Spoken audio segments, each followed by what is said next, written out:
anyway, let's record a little bit and talk about one of the quotations I just read. So one of the quotations was, Jesus, I focused on talking and I didn't see the speed camera. Anyway, shit happens. And this is actually part of the topic I wanted to touch on. How did it go? Yeah, I should actually open the page to remember it exactly, but that's okay. It was a quote from who was it from? Something about falling and getting up. Oh yeah, so the glory of living is... Yeah, I'm gonna have to prepare myself next time. But something about the greatest glory of life being in the ability of always getting up. So the glory of living is not in never falling, but in the ability to get up again and again. So how does it work? Is it true? Well, the first question that I'm asking myself is, what is glory? Or what is glory of life? Is there any glory to life? Personally, I don't treat life as glorious in any way. Oh shit, that was a red light. Okay, so I guess there will be lots of mishaps because I focus on, first of all, not hitting anything, and second of all, talking. But that's okay. That's okay. So, glory of life. I personally don't really think there is any glory in life itself, but in how we live. So yeah, there may be glory in life, but not in life itself, because life itself, in my opinion, has no value. Like just being alive, what's the value of just being alive? Because then we would ask ourselves, what's the difference between a life of a rat, life of a drunkard, and life of a professor, life of a child, life of a doctor, life of a priest, life of a businessman who provides thousands of people with salary. None of it would make any difference. So in my opinion, life itself has no glory, has no value in itself as a default. So it really depends what kind of life we are talking about, or how a given person is using their life. What are they doing with their life? Because, for example, I'm thinking about my own life. Do I think that my life is glorious? No, it's not glorious at all. It's just a life. One of many lives. Occasionally it happens that somebody thanks me for doing something or having done something. So I guess that's what gives value to my life, when somebody finds it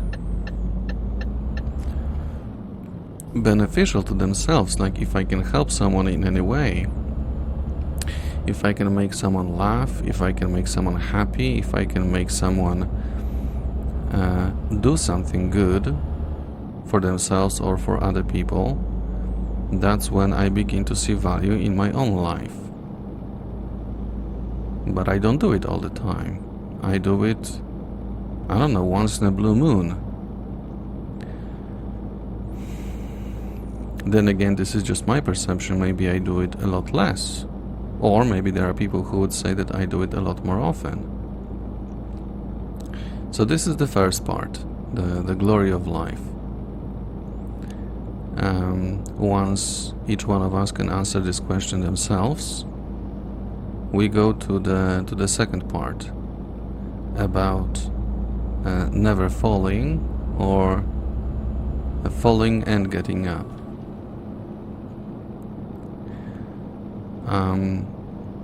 On the one hand, we can say this is a no-brainer, like if you fall, just get up, unless you are depressed and you don't want to go on living anymore. On the other hand, the experience of having fallen and not being able to get up is, I'm not sure if valuable, but very interesting, and potentially could be beneficial to the person who is experiencing that. On the one hand, because I've experienced that. So on the one hand, a person who has fallen and isn't able to get up on their own, or even with the help of others, is experiencing something that isn't widely presented in our world, in the mainstream media. So it's something, well, first of all, it's, in my opinion, it's something rather rare. So anything that is rare, anything that doesn't happen on a daily basis is, I think, valuable. That's interesting. So that's one.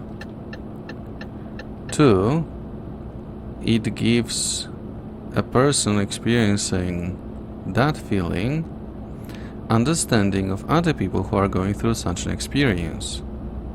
So one of the reasons that a number of people don't make me angry, like people who are pathetic, people who are sad, people who are depressed, people who can't make decisions, people who feel undervalued, I understand all that, at least partly because I've been there. I know what it feels like. So I don't judge them because I can see myself in them.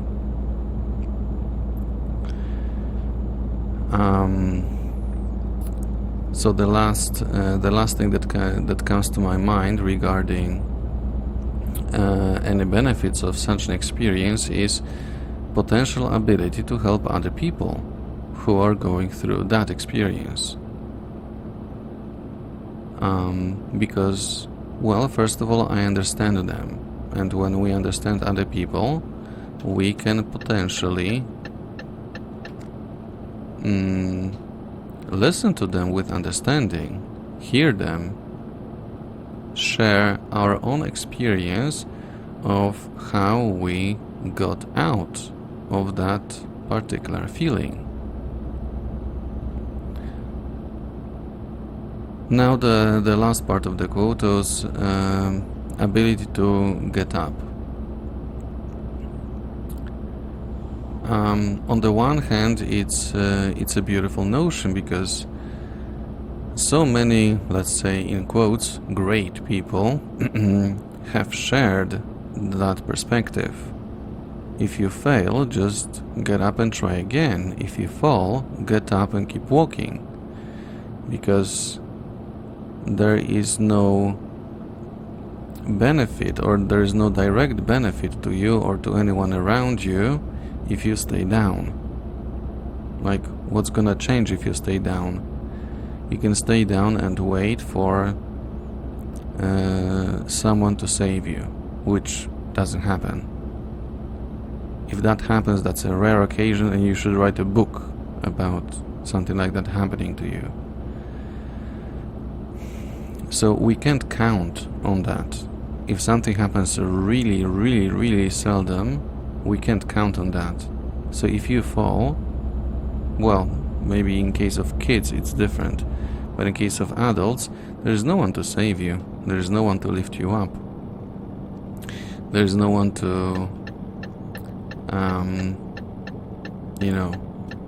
make things better and make the boo-boos go away. So you are in charge of your life, you are in charge of your decisions. So there is also that approach that, well, if you don't get up on your own, you will stay down forever. Well, forever, not forever, but you know, as long as you keep breathing. When you stop breathing, you'll be gone. Yeah, so there is that. So I think this is the question of, do you want to stay alive? Because if you can answer this question in the affirmative, like a Terminator, affirmative, getting up becomes easier. But the question is, what happens once you've gotten up? What happens then? Do you change anything, or do you keep on doing the things you've been doing exactly the same way, without any change?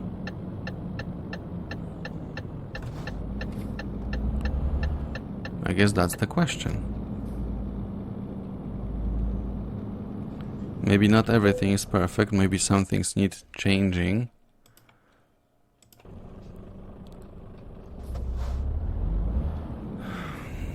Maybe you have to start making some different decisions, or make some, at least minor, changes to your approach or your thinking.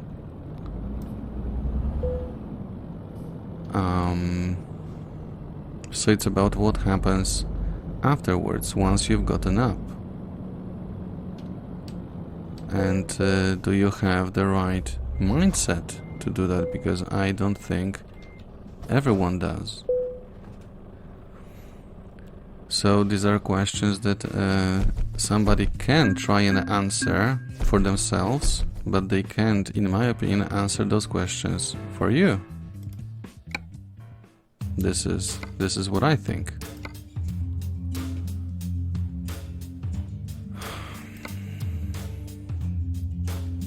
This is how I see things.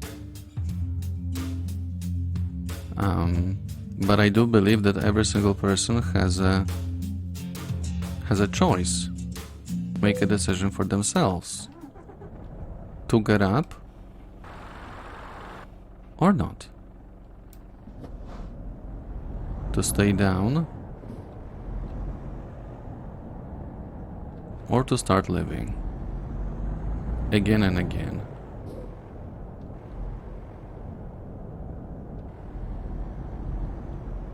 And I personally think that only a person who has never been faced with such a choice doesn't understand how challenging it may be, how difficult it may be to even face those questions. Because I think that so many of us don't even ask ourselves questions like this. Because, well, there could be many reasons. What's coming to my mind right now is, I don't know. We know what the answer is, and we are trying to avoid that particular answer, not necessarily the question, but we know what our answer would be. So, since we know the answer, we never ask the question.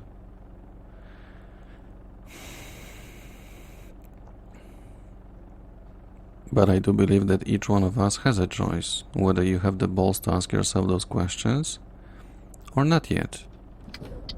Because I wouldn't say you don't have balls, period, but if you don't, in my opinion, you don't have yet. But time will come. Time will come, definitely. Okay, so regarding that quote, I think this is all I had to say. Thanks.